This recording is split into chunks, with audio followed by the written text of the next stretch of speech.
What we're going to do in this video is take what we've learned about demand curves and reinforce some of the concepts and make you think a little deeper about what we've learned.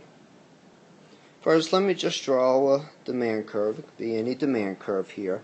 And why don't we make it a demand curve for beef? So this is consumers' demand for beef at the grocery store.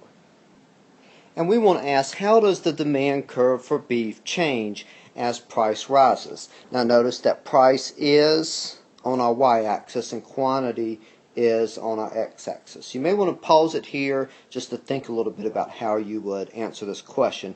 What you want to answer is, does the demand curve shift to the left like this? Does it shift to the right like this, or does it remain the same? And the answer is that, well, this was kind of a trick question. The demand curve is not going to change at all. Now, you probably thought to yourself, well, when price goes up, consumers want less, so that's a demand decrease. And while your thinking is right, you're not thinking of it correctly in terms of this demand curve. If price goes up, say it goes up from 5 to 7, the demand curve doesn't shift. We just move along the demand curve, just like this. And so the demand curve shifts. Demand curve does not shift.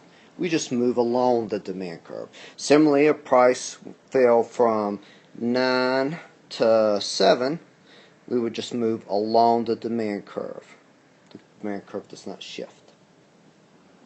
For question 2, let's suppose again that we're talking about consumer demand for beef in a grocery store, and there's our demand curve for it. And we say, if demand is the original demand curve, D, then which new curve, and I'm about to draw those, which new curve depicts a decrease in demand? Would it be the green demand curve, D prime, or would it be the brown demand curve, D prime prime?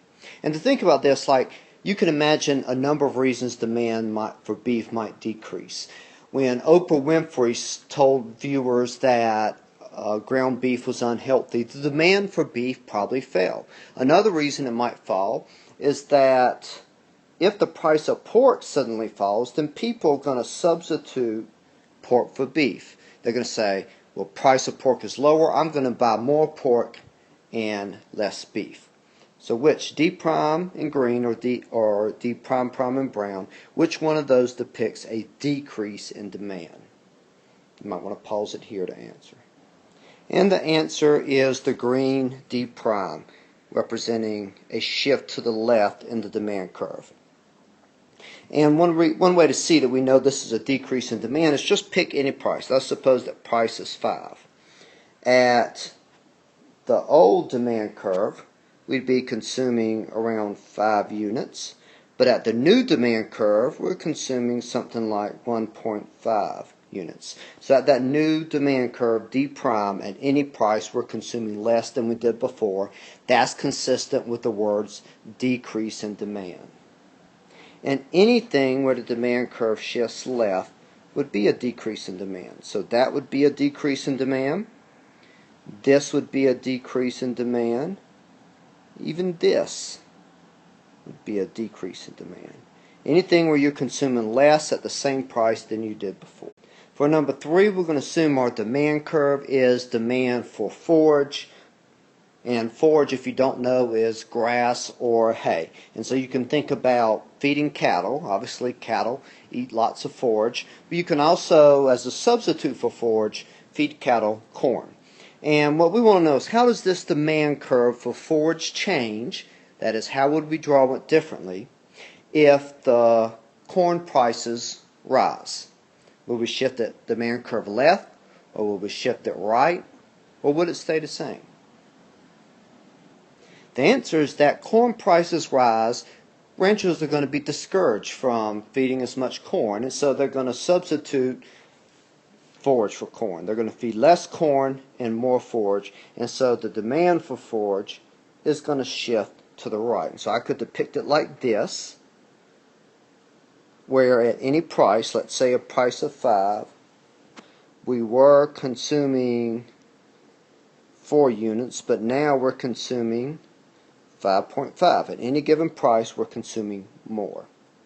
And notice how I could have depicted the new demand curve like this, where the intercept stays the same and the slope changes, or I could even depict it as something like this.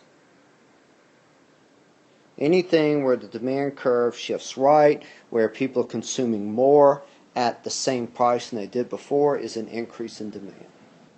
And for our last question, I've telling you that the marginal value curve for a feed additive in dairy feed goes by this equation.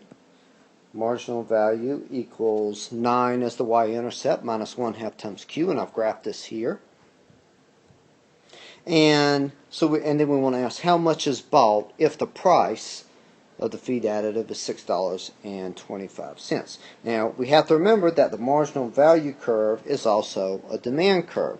So if we come over here and we want to know how much we bought at $6.25, we just find $6.25 and read off on the demand curve or marginal value curve. But it's hard to do that graphically because they're not in easy units just to look at on the graph and calculate. So we need to use algebra for this. To answer this, remember that the quantity demanded is going to be wherever price equals marginal cost. The quantity that sets marginal value equal to the price of $6.25. And I have that in this equation right there. I've took the price, $6.25, and I've set it equal to the marginal value equation. Now all I need to do is solve for Q. And to do this, I'm first going to subtract 9 from both sides.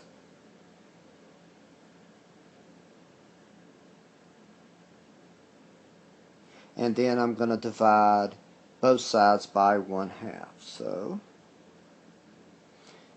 this means quantity demanded is going to be equal to $6.25 minus $9, all divided by negative 1/2. This is going to be minus 2.75 divided by negative 1/2, which equals 5.5. And so quantity purchased at $6.25 is 5.5 units.